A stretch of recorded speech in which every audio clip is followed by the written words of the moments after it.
Reading of item number, SCP-003, Biological Motherboard, Assimilate or be assimilated. Object Class, Euclid. Special Containment Procedures, SCP-003 is to be maintained at a constant temperature of no less than 35 degrees Celsius and ideally kept above 100 degrees Celsius. No living multicellular organisms of Category 4 or higher complexity may be allowed to come into contact with SCP-003. In event of total power failure, if SCP-003-1 begins to increase its mass, assigned personnel must engage in skin contact with SCP-003-1. Ideally, personnel may use their body heat to return SCP-003-1 to above the critical temperature. However, skin contact must be maintained even in event of SCP-003 reaching activation temperature, lasting at minimum until SCP-003-1 advances fully to its second growth stage. Personnel who enter SCP-003's containment area must first be examined for body parasites of Category 4 or higher complexity, and sterilized if such organisms are present. All personnel who have come in physical contact with SCP-003-1 are to immediately report for sterilization afterwards. SCP-003-1 must not be removed from SCP-003-2 except in case of emergency procedures detailed above. Any significant change in SCP-003-2's rune activity, including pattern, frequency, or color, should be reported within 3 hours of occurrence. Cessation of rune activity must be reported immediately. SCP-003-2 must be supplied with power via the source-designated generator 003-9 at all times. Description: SCP-003 consists of two related components of separate origin, referred to as SCP-003-1 and SCP-003-2. SCP-003-1 appears to be composed of chitin, hair, and nails of unknown biology, arranged in a configuration similar to that of a computer motherboard. Testing reveals SCP-003-1 to predate earliest known circuit boards by a factor of thousands of years. SCP-003-1 is considered sentient but not actively dangerous except under certain conditions. SCP-003-1 was found on a stone tablet, SCP-003-2, on which it currently resides.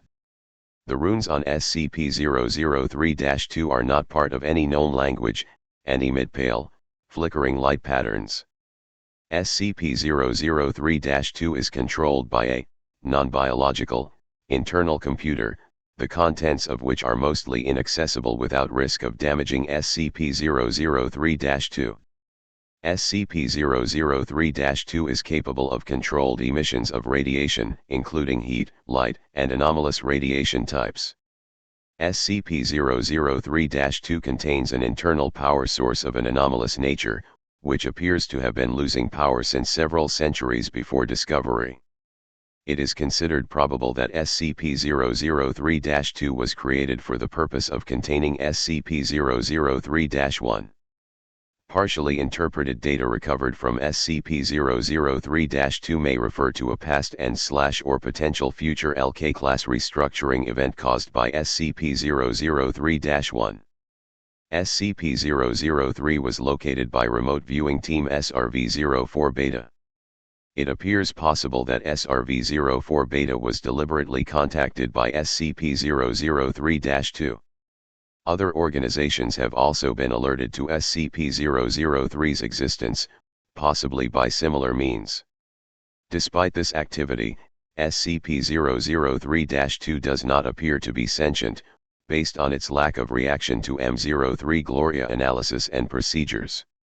When SCP-003 drops below the temperature of 35 degrees Celsius, both components react. First, SCP-003-1 enters a growth state characterized by an exponential increase in mass. This growth state consists of two stages. In both stages, SCP-003-1 partially fuels its growth by converting matter around it, starting with any surrounding inorganic material, including atmospheric elements, then non-living organic material, including cells of dead skin, hair, chitin, enamel, keratin, and other biological materials. The first stage is always the same. SCP-003-1 will first increase its mass, then take a form similar in shape to an ophiuroid, brittle star, of 15 meters in diameter, including what appears to be a central processor of 3 meters in diameter. It will form sensory organs that appear to scan its surrounding environment, and will partially convert the area around it to an unidentified anomalous substance. SCP-003-2 seems immune from conversion. The second stage describes a growth alteration which occurs when SCP-003 comes into contact with living organic material. SCP-003 appears to template itself off of the organic material, and will attempt communication with organisms that match its initial template or templates. In its second stage, SCP-003-1 may pause, slow or change its growth, and will also convert inorganic and non-living organic elements into functionally similar structures while anomalously altering their physical makeup. While growth is consistent in the first stage, in the second stage SCP-003-1's growth rate is diminished by 20 to 90% so long as SCP-003-1 remains in contact with living organic material. The percentage is determined by the complexity of the organism, S, in contact with SCP-003-1. SCP-003-1 appears to devote a large amount of processing power to analysis of living organic material. During each of SCP-003-1's growth stages, SCP-003-2 releases bursts of radiation that temporarily inhibit SCP-003-1's growth, or reverse this growth when the temperature of SCP-003-1 rises above 100 degrees Celsius. Similar radiation emissions have been replicated or recorded via other anomalous means. SCP-003-1's biology has been the subject of extensive study. Significant elements have been identified similar to SCP-1512, and SCP-2756, the latter two of which have no further confirmed connection with SCP-003-1 and no known connection with each other, and none of which are fully understood, technically, even less understood than SCP-003, thanks to the extensive cross-disciplinary research on the SCP-003 objects. To date, no convincing analysis has been put forward which satisfactorily explains SCP-003-1's connection to these SCP objects or others, nor its connection to modern technology beyond appearance, and potential mimicry via unknown mechanism. Addendum 003-01, acting on information gathered from linguistic analysis of SCP-003-2's runes and comparative data analysis, Research Team M03 Gloria has managed to establish a link between SCP-003 and data expunged for analysis of functions. SCP-003-1 must now be considered sentient, and is to be kept a minimum of 1 km from data expunged and the resulting byproduct at all times. Addendum 003-02, SCP-003-2's power loss has been exacerbated by the procedures performed by M03 Gloria. On orders of O5-10, M03 Gloria will continue procedures. Addendum 003-03, during M03 Gloria procedures, SCP-003-1 doubled its mass and began rapid structural growth. Temperature was immediately returned to 100 degrees Celsius. Growth and mass increase of SCP-003-1 continued for 9 minutes and 6 seconds, at which time a sustained radiation spike was produced by SCP-003-2. In response, SCP-003-1 returned to its normal state in 3 minutes and 39 seconds. New growth dissolved into a dusty residue which was collected for analysis. Both SCP-003-1 and SCP-003-2 ceased all detectable activity. SCP-003-2 did not resume activity until connected to external power source. SCP-003-2's runes glowed uniformly gray and did not resume normal activity for 3, 3 hours. SCP-003-2 no longer appears to be able to maintain containment area at a temperature above 35 degrees Celsius without external power supplied by generators 003-3 through 9. Addendum 003-04, the procedure detailed in Addendum 003-03 was repeated, and SCP-003-1 again entered a growth state. After 10 minutes and 13 seconds, SCP-003-2 once again produced a sustained radiation spike. SCP-003-1's growth stopped for 36 seconds, then resumed at its previous pace. On quadrupling its mass, SCP-003-1 formed a coherent outer shell and body. After appearing to scan its environment and partially converting its environment, SCP-003-1 then breached containment, entering the observation gallery where 9 members of M03 Gloria were present. On physical contact with team members, SCP-003-1 encompassed them in rapidly grown appendages and stopped growth for 15 minutes. SCP-003-1 then resumed growth, and rearranged the component parts of the center of its form to the shape of a 3-meter-tall female humanoid, with peripheral tentacles shifting to extrude primarily from SCP-003-1's newly formed hair and spine.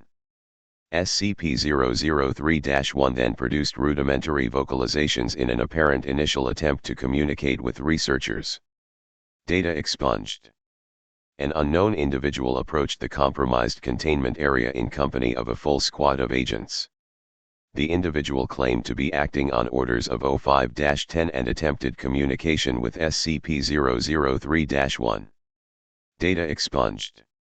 Following this incident, Agent Jackson of M03 Gloria successfully restored power to SCP-003-2 and activated backup generators to return the temperature to 100 degrees Celsius. SCP-003-1 returned to its normal state in 21 minutes and 7 seconds, and was successfully recontained without incident. All 9 members of M03 Gloria affected by SCP-003-1 were afterwards found to be physically unharmed, with no residual effects besides psychological trauma. The converted materials of SCP-003's former containment area did not dissolve and are now under analysis. Addendum 003-05, in light of the previous incident, O5-10 was removed from the O5 Council by joint decision of O5-, O5-, and O5-. M03 Gloria procedures have been indefinitely suspended. Special Access Program M03 Gloria required == plus access granted. Display files. Transcript of Incident Report A21B Cycle 8. For dissemination to O5 Command and Staff. Interviewers, and present, O5-2, O5-5, O5-7, O5-10, and Staff. Interviewed, Dr. Tilda, David Moose, M03 Gloria Lead. Excerpt 35A. She tried to talk to us. We all heard her voice in our heads, in a sort of half-language we couldn't fully understand. Some of the others passed out immediately. I lasted a little longer, but it wasn't because of mental fortitude. It's just that she was trying to tell us different things. She showed Jones a replay of all the memories of everything Jones ever felt anything about. All over the course of a few minutes. She ripped 3 of the researchers apart and put them back together unharmed. She doesn't understand human emotion, or pain. Or very much about how we experience the world. Yes, I would say the containment procedures are necessary. Listen, she wants to remake the world into a paradise. A paradise filtered through her own alien understanding of paradise, but still, a paradise designed for us. For humanity. She would be happy to make a paradise for any sufficiently complex organism she comes across first. Anything with a complex enough mind to accept her. Say, a dog. Or a houseefly. If she breaches again, we have to be there first. What would it be like? I don't know. She showed us images, not quite images. I can see them in my head, but they're not pictures. The closest thing I can think of is what you see when you close your eyes suddenly and tightly, but brighter and more complex. The images had metallic sounds associated with them, and sensory details that we don't have the words or concepts to describe. The whole effect felt like words of some kind. I believe she wanted to see what we could understand, so she could understand us. She didn't have time to finish analyzing us. I don't know what would have happened if she had. Close file. Breakdown, advisor statesman, so it's an organic motherboard that absorbs any matter at lower temperatures, then starts to grow till it can become a giant starfish. That's insane, but it gets wilder. Its second part is actively fighting it back by releasing radiation if it starts to grow. It's a checks and balances system with a little bit of radiation thrown in the mix. But it being able to take even further forms such as it did during the unlocked case file. I believe if it ever gets out of control it could be a K-class end of the world scenario all its own, because it would make it paradise for itself as well as for us. As it would reshape us as it did the researchers. I think with further study we could discover the meaning of paradise. As we lost 9 agents but received them back, they seem normal so far. But that could just be a matter of time before something happens. If we keep this one from power it will stay mostly inert till it can absorb, so we feed it little drips of power so it never can become more of an issue. Till we can increase its containment procedures and find a substance it can't absorb and make into a natural matter. Also never, and I mean never, let it near SCP-610 the flesh that hates, or SCP-682 the unkillable lizard. We don't need it more aggressive, even for testing without at least 305 members' approval. We don't want it collecting that data. Also, we don't want to collect that data if we are left to collect it. If you like this type of content, let me know down in the comments. I will be doing them in order and adding more of my personal flair to each of the readings. Let me know which is your favorite and I will be sure to add more to that specific one just for you if it's further down the road.